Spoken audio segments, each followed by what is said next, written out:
Welcome to Life's Stream number 29. Woo!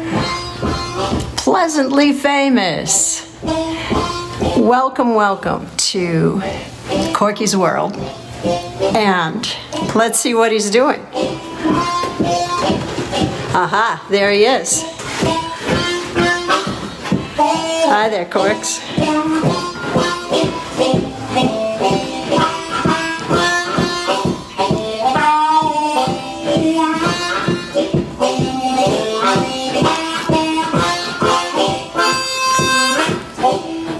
Got your dancing shoes on? Got your coffee in your hand? Let's go. Hi Val, hi Sherry Ann, hi Karen, hi Patrick Klein, hi Marty Masters, hi Jim Lamberson, good morning. Kathy Anderson, Clay Taylor, Jerry Marks.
Yay! All right. Yay! I love doing that. I love doing that. Thank you, Mark Hummel. Thank you, Joe Falisco. Thank you, Billy Branch. Thank you, little Walter. Thank you, everybody. Thank you. Now, I'm so excited! Woo, woo, woo, woo. Don't hurt yourself quick. Woo. Story time! Woo! Story time! I love story time. And I love this story. But now I have to catch my breath. Story sofa. Yeah, I like telling secrets. You know, Why not? once I turned 70, which was a long, long, long time ago, what do I have to hide? Right? So, and the same with these, these streams. Holly and I just figured, let's not get a camera. Let's not get a microphone, though. We did buy a teeny little microphone that plugs into the iPhone. We haven't used it yet. But we're playing around with it. But we're just trying to keep things, I don't know, real fun. And we think that if I was, doing a stream, I love when people say, come into our home. Look, we got some plumbing problems, and they show you a leak. That's the kind of stuff that I love. So, hello to Tom Erman. Tom was the manager of stage manager for Carnegie Hall, and I'm talking about showing our plumbing leaks. We haven't done that yet. But at any rate, hello to Francois Spannenberg from France. Story time. Let's start over there, Holly. All right.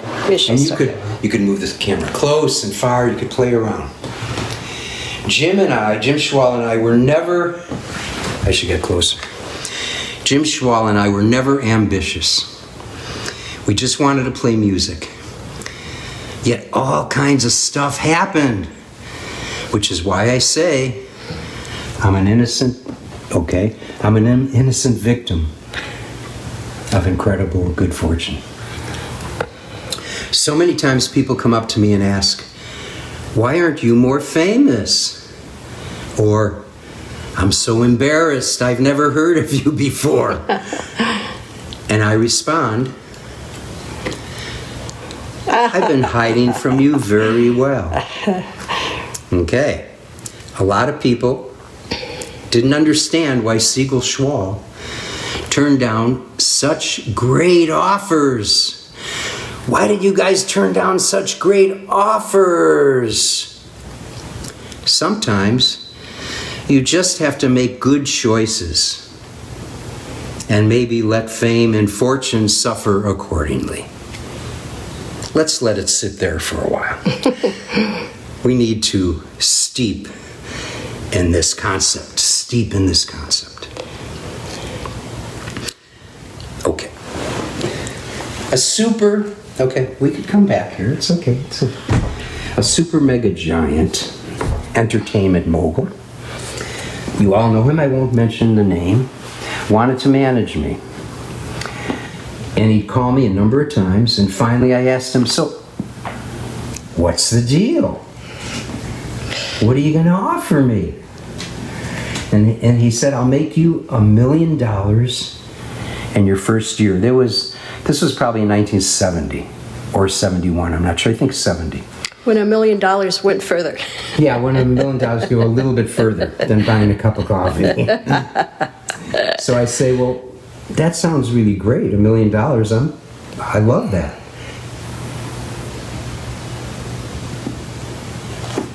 What do I have to do for it? So when it became clear that Siegel-Schwall's schedule would go from our own beautiful, fun, ecstatic, and comfortable 3 nights a week. And one of those nights, by the way, was at the Quiet Night every Tuesday. So it would go from that 3 nights a week to a year of 300 performances, mostly one-nighters. That's what was promised. And that would be in order for us to scoop up more bars of gold. You could only carry so many bars of gold in your pockets.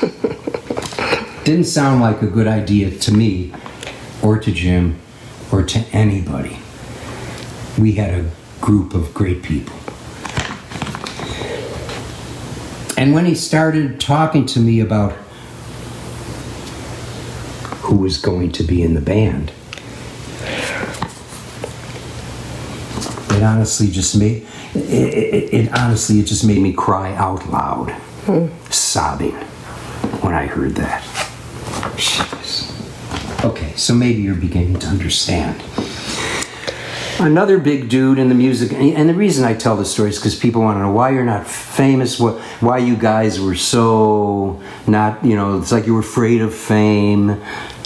We weren't afraid of fame. You're afraid of money. We weren't afraid of money. We would have accepted it. But another big dude in the music industry approached me and the band and offered to manage us. Anyone could see that this guy was on a bit of a power trip, as he purposefully blew his cigar smoke in our faces. The promises of fame and fortune were also blown in our faces and in our ears. He said if we didn't sign with him right now, he's ready to sign another group. He blew smoke in our face again. And we almost responded in unison, enjoy the other group. And he did, and they became a major stadium act. And were friends of ours, always friends of ours. Someone once said to me, Corky, you are a true artist. My response, one thing for sure, I'm not a true banker.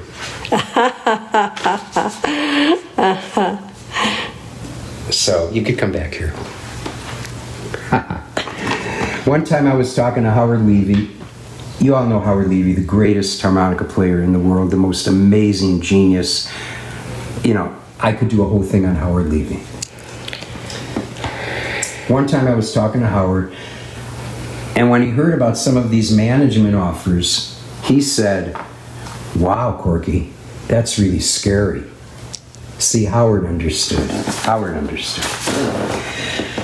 However, we were managed at one time by Chet Helms and Family Dog. So it's not like we're against management. He was beautiful. His group, they were beautiful people and caring people. And in fact, I remember I loved, going to his office, and he didn't have any furniture in his office, and all these business people would come and look around, and he'd ask him to sit on the floor. It was cool. So he was really number one hippie, and a beautiful guy. And we were very happy to be represented by him. And then later, I had a management-client relationship with Herbert Barrett, who was this old guy in New York, one of the, if not the first talent agencies in the country. He was beautiful. And his agent was Rob Robbins, who he loved so much, and he stayed with us. And oh God, these people were so much fun and so wonderful, and we were so happy to be represented by them. So it's not that we were against that, but we should keep in mind, we always wanted to keep in mind that we'd be living vicariously through another person's level of integrity and desires. And it was clear that some of these people only had room for their desires. The exception to this would be if we befriended some of these people and tried to talk sense into their hearts. And sometimes we were able to, in some degree. We don't often think about how we'd be empowering selfishness, dishonesty, indecency, duplicitousness, corruption, a lack of kindness and compassion and fairness. We'd be abandoning those things we've been taught by our mothers and fathers from birth, as well as all the great thinkers and lovers of the world, about the importance of only bringing good into the world, how important that is. And in our name, we'd be empowering someone who has no care for the well-being of others, or concern for what is really good, or real, or right, or kind. So hopefully we can all be protectors of the platinum rule. You know what the platinum rule is? Anyone have any idea what the platinum rule is? Do you know what the golden rule is? That's do unto others as you would have them do to you. Do you know what the platinum rule is? Here's the platinum rule.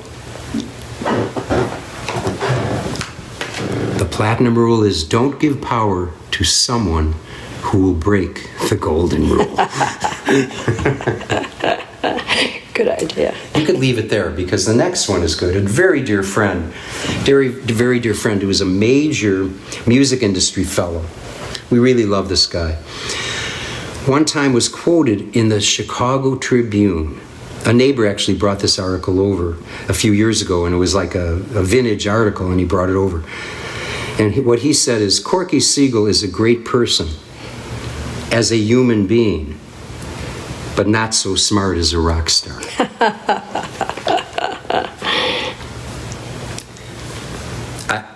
I think that says it all. Okay. It's just, I couldn't have made that up. It wouldn't have been possible to make something that good up.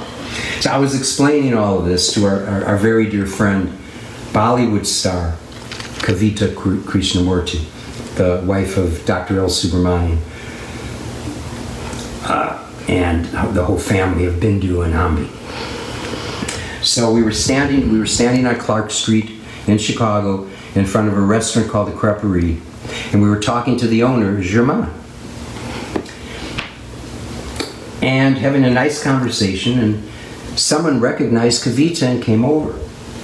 And before you knew it, there was a crowd around her, getting autographs, taking photo ops, and if this were India, it would be a mob. Holly, why don't you tell, Well, we were shopping. This was in India, right? In India, we were shopping in Okay. the Christmas market. Yeah. And she thought I might like to bring some things home for family and friends. And a person at the Christmas market, of course, she had her sari on and had it sort of wrapped in big glasses and so on.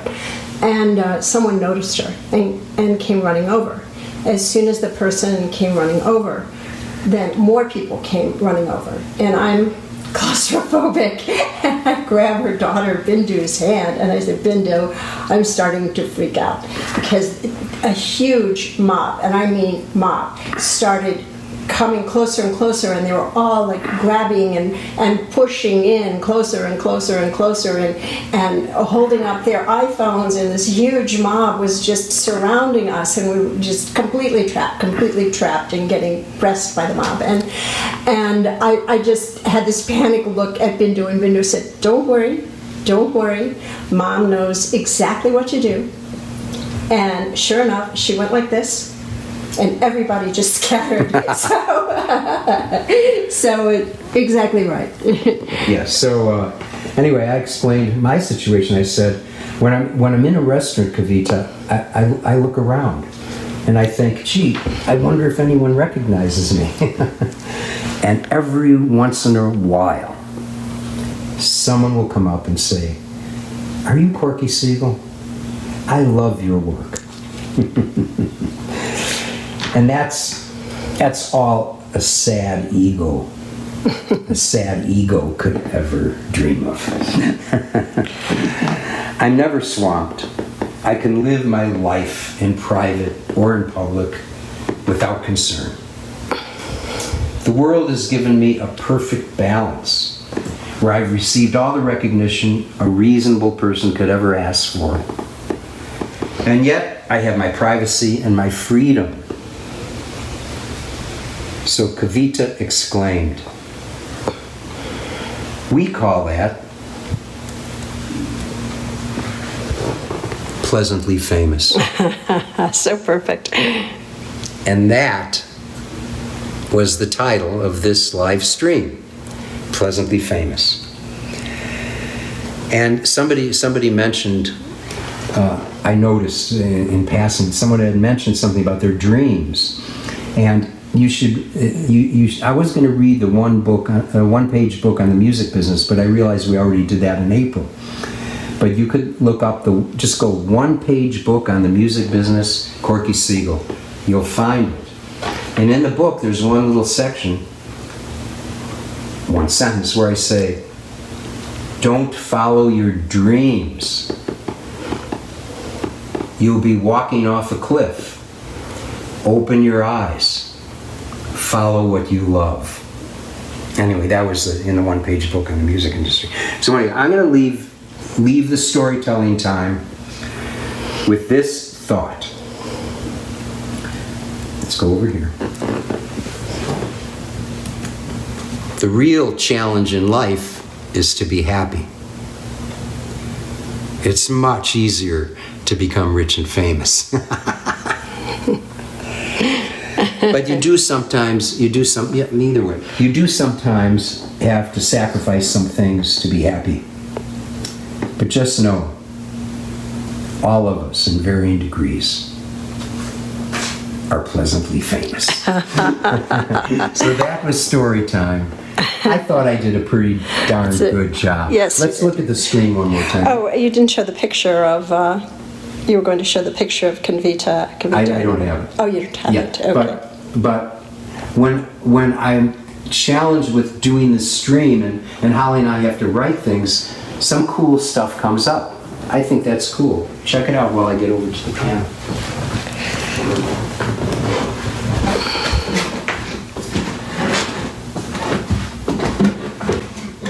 Indeed.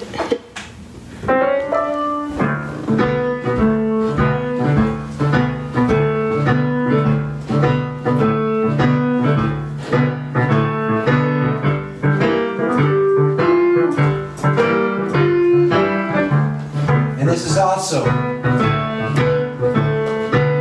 Howlin' Wolf Willie Dixon kind of thing.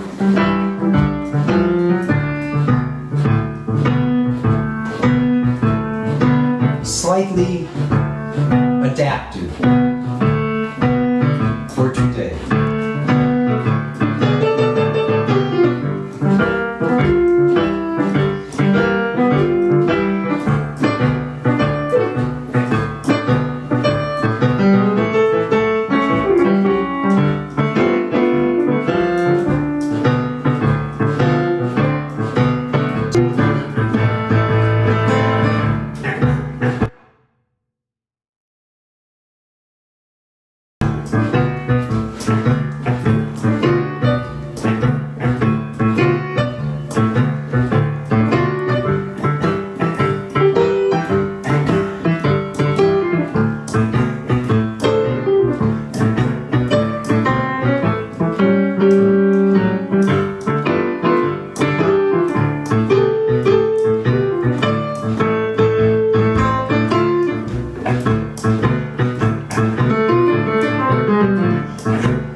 Woo! Look at my hands. So, thank you guys Thank you for joining us. for joining us. Now, here's the So- Howlin' Wolf Woolly Dixie Anyway, song. so we'll say thank goodbye. you all. We're going to say goodbye. Oh, here we are. Okay. Say goodbye. Smile. Everyone Say smile. goodbye, Quirky. Everyone smile. We're going to just stop just like this so you see our smile as we go. We love you.